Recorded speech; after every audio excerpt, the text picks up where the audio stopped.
Built in 2009, this PC project had one goal: to build a powerhouse of a workstation that would be relevant 5 years later. It's been 6. Welcome to the channel. This is Technoscope.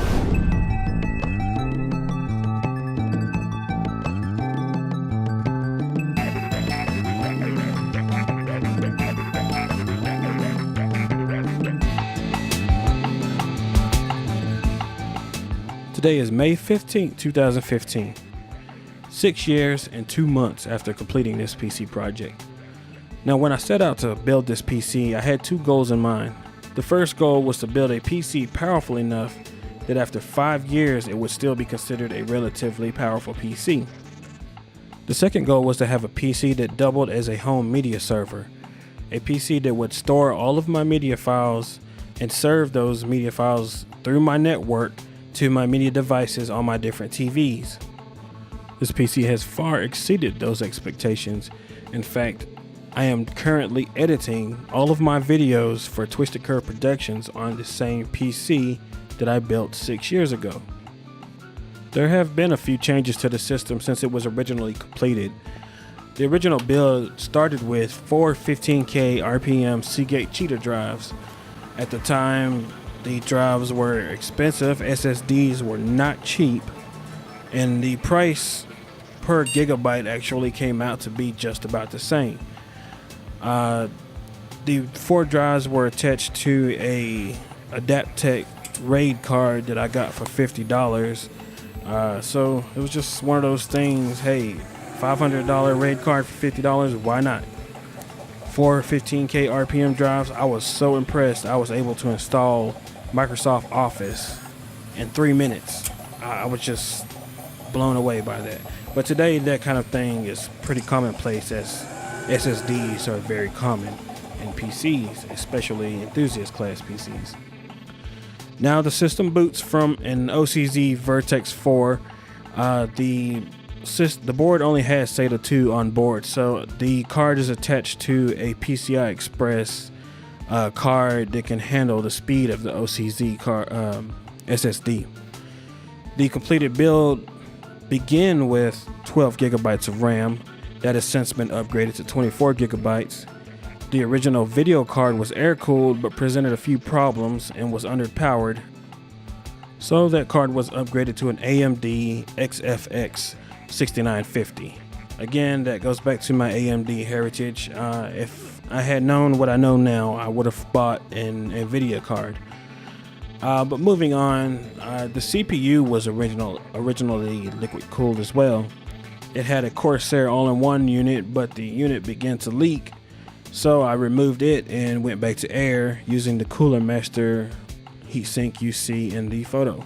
The power supply was originally a 550 watt Cooler Master unit, but it was later upgraded to an 850 watt Corsair with a 12 volt single rail power supply.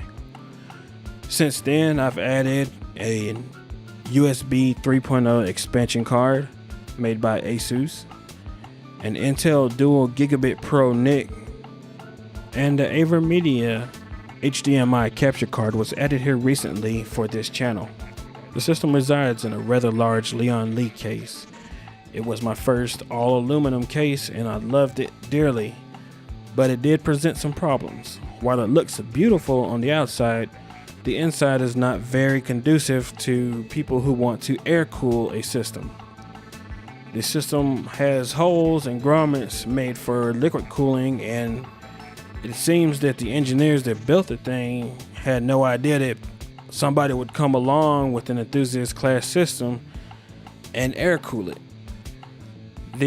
Looking at the side of the system, you see that the lower basement of the computer houses a 140 millimeter fan, but does not actually use the fan to bring air into the case. The only thing this fan does is blow air directly onto the hard drives that are directly behind it. This lower basement or lower section of the case has a vent at the front, a partition above it, And the only way air really is drawn through it is using the air that the power supply draws in from the back. Now, the top of the case is a little different. It's large. It can house a very large computer. The motherboard that's in the system is an Asus EATX motherboard and does not nearly take up all the space. But the front does not have any fans at all. It is very open, has filters on the front, and is very open front, but there are no fans at the front. At the back, from the factory, you get a place for one 120 millimeter fan, and that is all the air cooling this case provides from the factory. For a $30 upgrade, I was able to buy the housing that houses the 140 millimeter fan that pulls air, the hot air, off the expansion cards and expels it out the back of the case, along with the fan that is on the XFX video card. That is how the air is drawn through this case. It is definitely negative pressure, as there are no fans at all that force air into this case. The fan at the rear, I believe it's like Shark brand or something. I'm not sure. I wasn't a fan enthusiast at the time and didn't really know about them. But I went out and bought a 140 millimeter fan that I thought looked nice, thought met the specs that I wanted, and put that back there. And it so far has done the job rather well. But the problem is the fans on this case have to run at a high RPM to maintain enough airflow to cool the system. There has been a problem that I've been having. If you notice from the photo, there's a fan that blows directly onto the RAM. The RAM has been causing me problems because it actually gets so hot that without that fan running full RPM, full speed, all the time, the system gets unstable. And especially during reboots, the system will hang at the post screen because it couldn't get past post because the system is overclocked, as it says. It is slightly overclocked, but not enough to really matter. But I eventually narrowed it down to the RAM getting too hot. So after I took that fan off the fan header and connected it directly to 12 volts where it runs full speed 24/7, I no longer have any of the reboot problems. So for the top half of top 2/3 of the case, what happens is the air comes in through the 5 1/4 bays, goes through that fan that forces the air onto the RAM and all the surrounding heat sinks.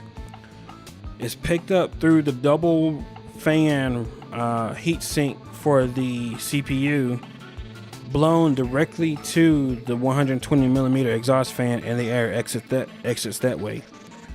Otherwise, the air that is drawn into the case exits through the 140 millimeter fan that pulls the heat away from the expansion cards.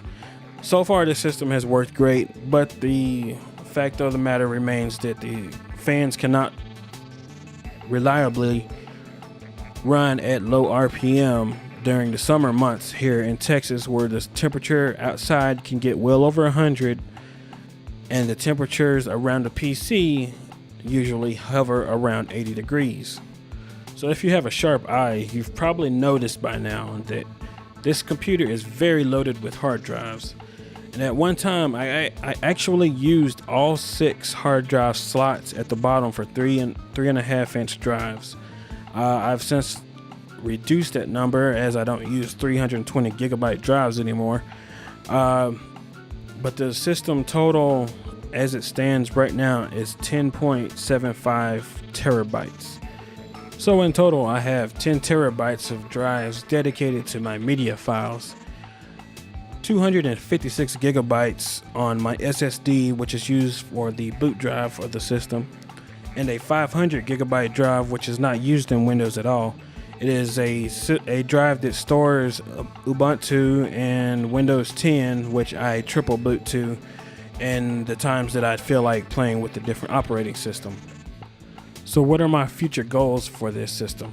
Well, it's definitely time to retire this particular setup.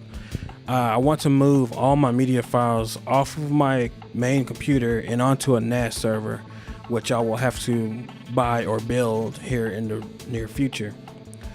The goal for this system is to build another powerhouse of a workstation with today's technology and to eliminate all spinning disks from the system and to make it as quiet as possible, 100% air cooled, and just basically have a reliable system that quickly edits videos and crunches numbers like a madman or PC. So to run down the specs real quick of the current PC, the system is a Core i7-920, which is overclocked to 3.2 gigahertz on a socket 1366 on an Asus P6 Workstation Revolution motherboard. 24 gigabytes of RAM, 10.75 terabytes of storage, an 8X BDR drive, an AMD 6950 graphics card. Now on the future system, I want to have an undisclosed processor with many cores, an X99 or better platform, 64 gigabytes of RAM or more, a Quadro video card, PCI Express SSD with NVMe for the system boot, an M.2 SSD for scratch work, 2 to 4 terabytes of storage for protected data not to be stored on the NAS, a modular power supply, and I will likely keep the optical drive. Now the case, that's unknown at the moment.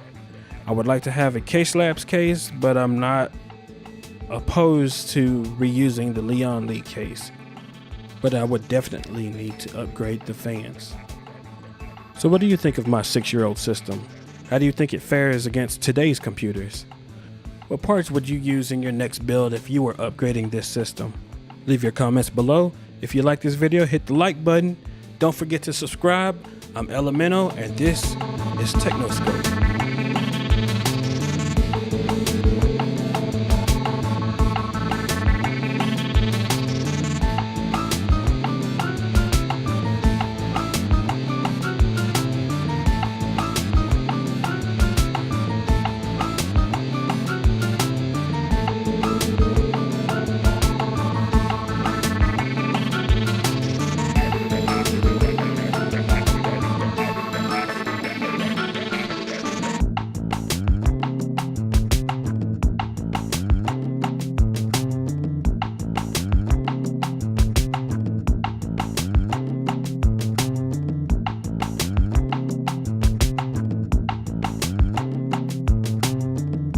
TechnoScope is a Twisted Curve production.